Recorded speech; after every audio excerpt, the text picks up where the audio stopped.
All right, sports fans, how's everybody out there doing? William Martin coming at you one more time here on YouTube with another edition of the 300 Pounds of Sports Knowledge Podcast. Now, we've gone from 68 teams to just 16 that still have a shot to win the NCAA men's basketball tournament. And you think about this with the Sweet 16 about to start later on today, who has the best chance to advance in order to get to the Final Four. Now, of course, in the opening weekend, we saw the Big Ten take it on the chin, as after they sent 8 teams to the tournament, only Michigan State is still standing. And of course, when you think about the Big Ten, their most shocking losses naturally are both Purdue and Indiana, in my opinion. Of course, Purdue came into this tournament as a number one seed, and we saw them lose in Columbus by 5 points to the 16 seeded Fairleigh Dickinson Knights. And it's a scenario where, you know what, it's the third year in a row where Purdue's been knocked out by a double digit seed. And of course, last year's a 3 seed.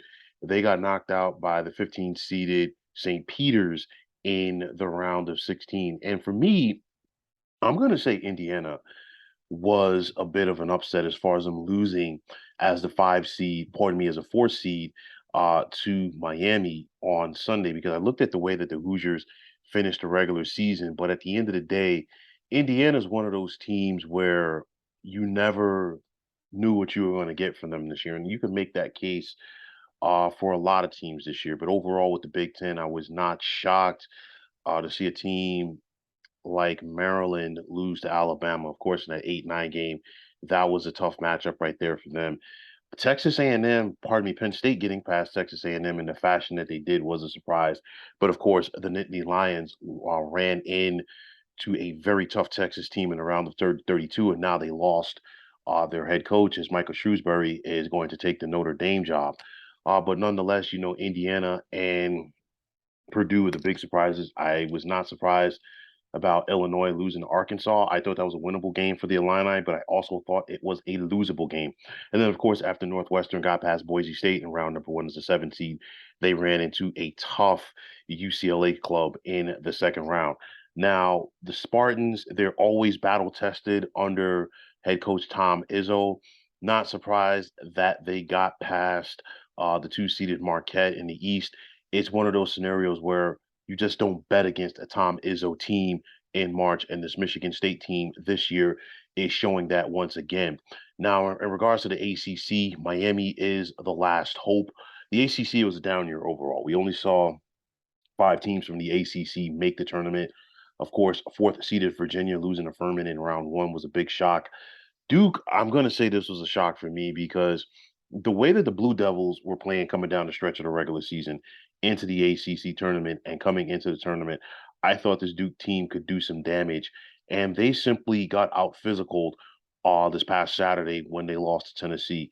But it's a scenario, again, it was a down year for the ACC. And I think that trend has continued here in this tournament. UCLA is the only hope left for the Pac 12. We saw USC lose to Michigan State in round number one. Arizona State gave it everything that they had against TCU. That was a classic toss up game in round number one. And remember, Arizona State had to go via the play in game against a good Nevada team in order to survive. And of course, the big shocker, 2 seeded Arizona going down to Princeton. And for me, it was one of those where Arizona, and this is no disrespect to to Princeton, they were just flat throughout that game. It was one of those to me where I thought the Wildcats figured that they could come out and just play and they'd be okay. And they faced a very game and good Princeton Tigers team that is still dancing as they're getting ready to take on Creighton. Now, for the SEC, 3 SEC teams are still dancing, but not Kentucky. And I say that because I really felt that the Wildcats could be a sleeper in this tournament. They came in as a 6 seed, and I thought that Kentucky was going to be able to do some damage off of that. But nonetheless, that was not the case. Kansas State is for real, and I think the Wildcats showed that on Sunday when they eliminated the Kentucky Wildcats. So it's going to be one of those where if you're a Kentucky fan, you're going to continue to say, well, what's going on with this team? Because, of course, obviously, the expectations for a program like Kentucky are a little bit different than most. Now, Texas and K-State, they're the only Big 12 teams that are still remaining. Of course, the biggest shock is Kansas being eliminated at the hands of Arkansas. And I'll tell you like this, a lot of factors in that game. Arkansas just played a little bit better than Kansas. Of course, that big comeback in the second half by the Razorbacks.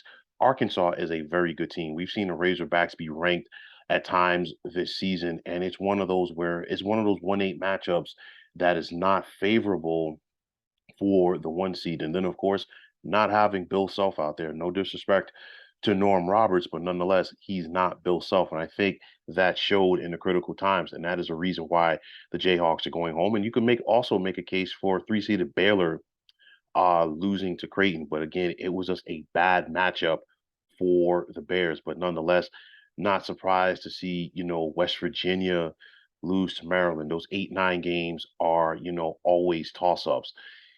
You think about Iowa State, they were just flat in their first round loss to Pitt. Texas, moving on, I think the Longhorns can definitely do some damage in this tournament. And then, of course, TCU losing a heartbreaker to Gonzaga. So these are just scenarios where you see for these different conferences. Now, people are talking about the Big East. They had 5 teams make this tournament, they still have 3. um, it's going to be interesting to see how each of these 3 teams that are still remaining play in this tournament. You think about it with Creighton, Xavier, and Connecticut. They're carrying the banner for this conference. Marquette had a tough draw in round number 2 against Michigan State. Providence, for me, it was a tough draw against Kentucky. And then, of course, with all the rumors swirling about Ed Cooley potentially leaving Providence and ultimately leaving Providence for Georgetown, I think it did affect that team. But nonetheless, I look at Creighton, I look at Xavier, I look at Connecticut. All 3 very good coach teams, but they all have something in common. They have bigs that can protect the rim, but they also have bigs that can score. You think about it with Xavier, with Jack Nungy, excuse me, Creighton with, of course, Ryan Kalkbrenner, and this guy is a solid shot blocker, and he can provide the scoring. You just have to ask NC State about that from round number 1. So I think all of those teams have legit shots to win. Not saying that they are going to win, but I think that they all do have legit shots. But you look ahead to the Sweet 16 as a whole, and this West Regional is going to be a battle. All 4 of these teams, in my opinion, have the ability to not only win this region, but win it all. The way that they're playing right now, that matchup today between Arkansas and Connecticut, the 4-seeded Huskies and the 8-seeded Razorbacks, is going to be a thriller. UConn is a very deep team. They get after you both offensively and defensively.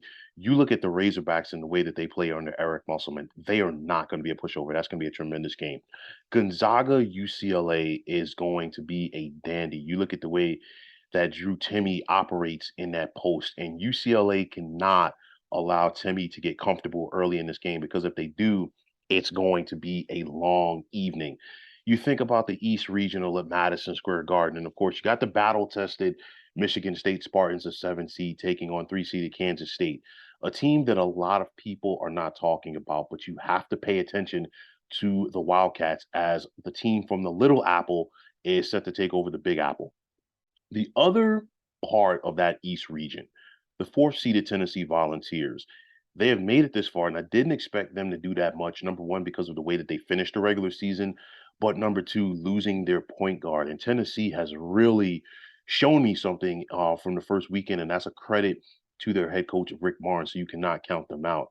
And Florida Atlantic, they upset Memphis, excuse me, in my opinion, in the first round. And then, of course, they had a tough one against Fairleigh Dickinson in the second round. A lot of people are discrediting Florida Atlantic this season. This team has only lost 3 games, and I think people really need to start focusing on that. You look at the Midwest, obviously, Houston is the odds on favorite, as people are anticipating them getting home for the Final Four. I do expect Houston to get past Miami, but it's not going to be easy against Jim Laranaga's club. But then you look at the other side of that, Texas going against Xavier, 2 very good coach teams. I give the coaching edge in this one to Sean Miller. Both are very deep teams, and I think you look at the way that Sully Bloom plays. If he gets off early, Texas is going to be in for a long game, but the Longhorns do have depth. So what is going to reign supreme in that game? I think that's going to be very telling right there. And then you look at the South. Of course, the odds-on favorite is Alabama for good reason. They are the best team on paper coming into this regional. However, do not discredit the San Diego State Aztecs.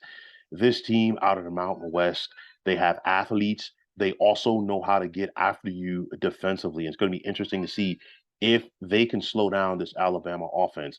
A lot of people are expecting Creighton to beat Princeton. I think they will, but it won't be easy. I think Ryan Kalkbrenner in the middle can be a difference for this one. So you look at it, who has the best chance to get to Houston from this weekend, in my opinion? Honestly, all 16 of these teams have legit chances. Princeton is a very good basketball team. You look at Creighton with Ryan Kalkbrenner, they can do some damage. Alabama, obviously the odds-on favorite. San Diego State, I'm not counting them out. Houston, I think they survived the scare against Auburn and Birmingham. But I look at this tournament as a whole, and I think it's a credit to the committee because I think they've done a tremendous job as far as the seeding goes, as well as the matchups, because there's really no place to run and no place to hide in this tournament.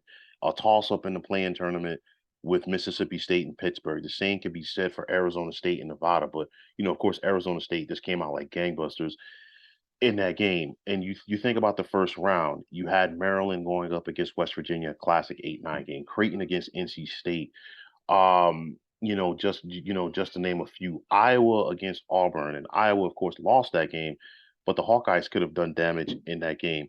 You look at Xavier surviving round number one against a very good Kennesaw State team, and then of course advancing.